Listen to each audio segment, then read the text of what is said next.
Day 2 of the trial that you can watch that's going on in Atlanta, Georgia. Will she or won't she remain the district attorney prosecuting President Trump in the trial over the, you've got the electors, you've got the phone calls, etc. And it's a RICO case. Remember, all the other people have been charged, some who've even pled out already. And now this relationship and the amount of money, that was what was put on really that in court yesterday. Yes. Was both the special counsel who was brought in, who got paid the nearly $700,000 we learned about, had the previous a relationship with, a romantic relationship with, as they were going through divorces, I believe, and then was that money used appropriately? A lot of cash was being discussed. The fact that they had a relationship is not a basis upon which disqualification can take place, okay? Because, first of all, they're consenting adults. That's number one. Number two is money used by one party to benefit the other, the DA. That would be a basis. I'm very curious to see what our listeners think. We'll take your calls on this at 800-684-3110, 1-800-684-3110. I thought her presentation to the court was outrageous. I thought it was over the top. Having said that, I think it was calculated.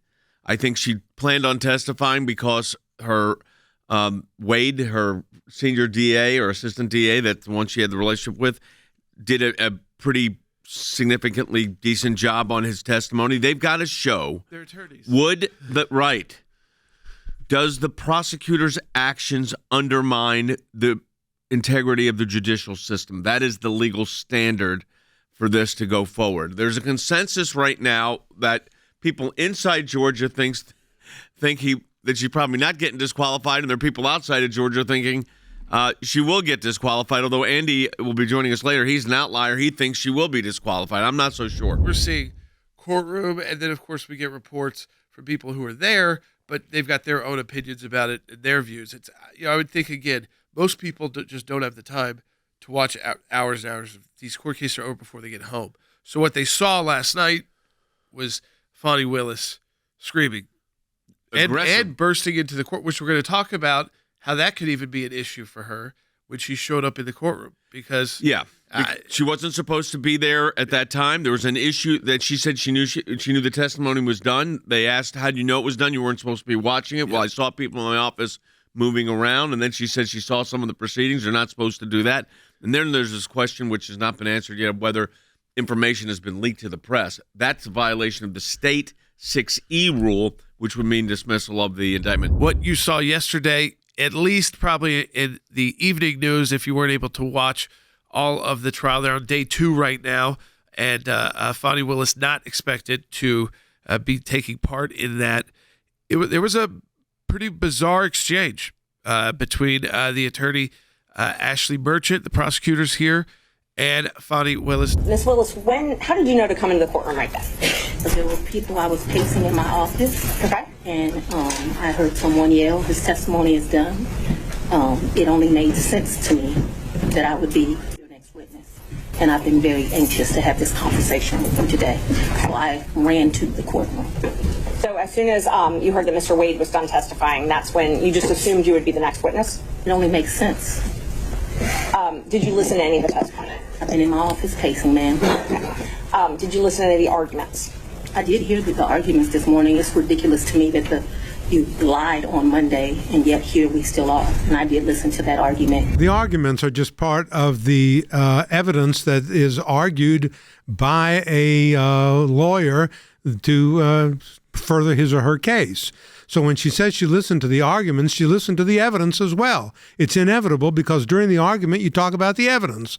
Under the rule of sequestration, no witness is supposed to be in the courtroom when another witness is testifying, or not only in the courtroom, but listen to anything that is going on in the courtroom, because that way you fabricate the testimony to fit what the prior witness said.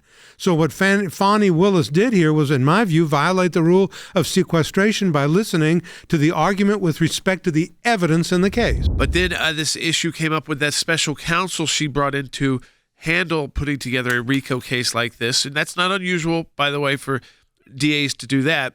What was unusual here was that they had a previous, and at some of this time, a physical and romantic relationship, and the amount of money $700,000 over a couple of Because years. the other experts brought in got about 80,000. RICO case, and you have a RICO expert, and you pay him nothing compared to what you're paying your boyfriend. If she is if the judge, she says he's not going to rule from the bench, so probably get a decision next week.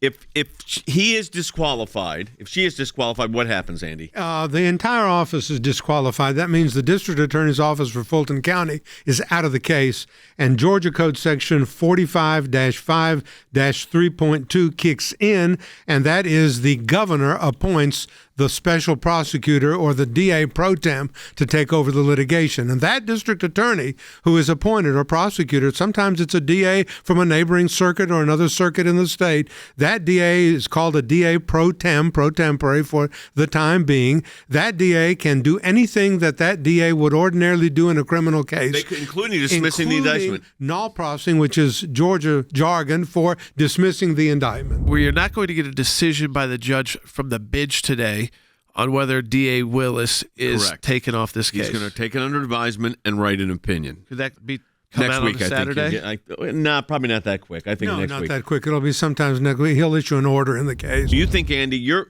gut instinct is she gets disqualified? That's what I think. I think there's plenty there for Judge McAfee to find that the focus of attention becomes the prosecutor rather than the prosecuted, the defendant. And because the integrity of the office has been so compromised in the case of Fani Willis, that the judge could say, I'm going to disqualify you, get another prosecutor in here so the focus can be on the defendants. Yeah, I don't know what the judge is going to do, but it's embarrassing. Well, I mean, it is. It And is embarrassing. It undercuts, in my view, the criminal justice system when you have a district attorney who is so personally enmeshed in the case and has done such personal things with respect to the prosecutor in the case, the other prosecutor, and has taken these attitudes that it undermines really the idea of who the defendant is and who the prosecutor is. I agree. Your idea is to do justice in this case. Obviously, you've got defense attorneys who are kind of like in this definitely adversarial role here because they're kind of like prosecuting the DA in the sense of trying to remove Fani Willis from the case. So this is, again, it's not a criminal prosecution, and she wouldn't lose her job as district attorney.